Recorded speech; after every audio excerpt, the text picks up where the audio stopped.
Question 420 is asking us to identify several things about this problem. So the first one is to find the cost function when X granola bars are manufactured. So cost equals, it's telling us that the granola bars cost $1.20 to make. So it's $1.20 times X. And the fixed costs are $8,000 a month, so plus $8,000. So that's our cost function. And now the revenue function for when X granola bars are sold. So revenue equals, says they sell them for $2, so that's going to be 2X.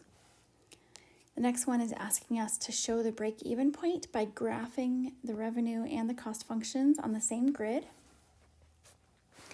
And I'm going to jump ahead to question D. It's asking us to find the break-even point and interpret what that means.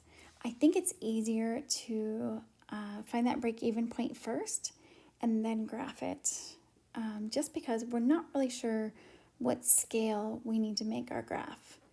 We know it needs to go at least 8,000, but then how do these two play into that?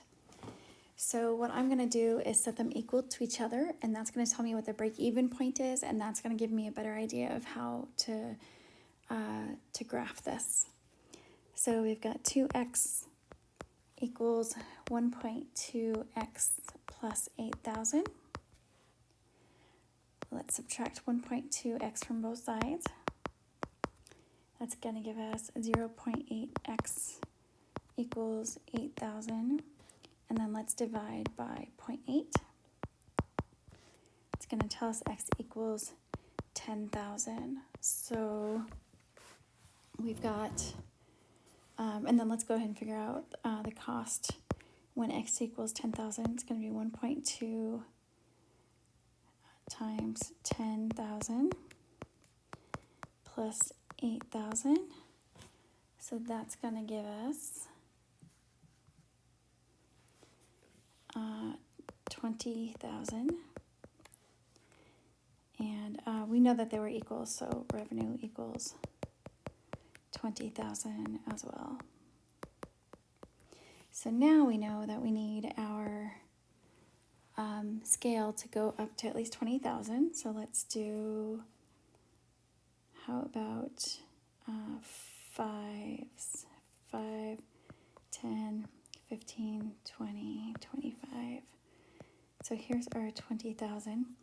The intercept is at 8,000. So let's, if this is 10, this is 5, 6, 7, 8, 9, 10. So it's going to be right about here. And this is going to go up pretty steep, about like that. And then the next one is our revenue. So revenue is going to start at 0. And we're going to cross at the point 20,000. And that was at x equals 10,000. So this graph is going to go something like this. And our point here, our break-even point was 10,000 and 20,000. And to interpret that, that says that if we make 10,000 granola bars, our revenue is going to equal our cost. So our profit will be $20,000, but our cost will also be equal to $20,000. So we need to make, we need to sell more than 10,000 granola bars in order to start making a profit.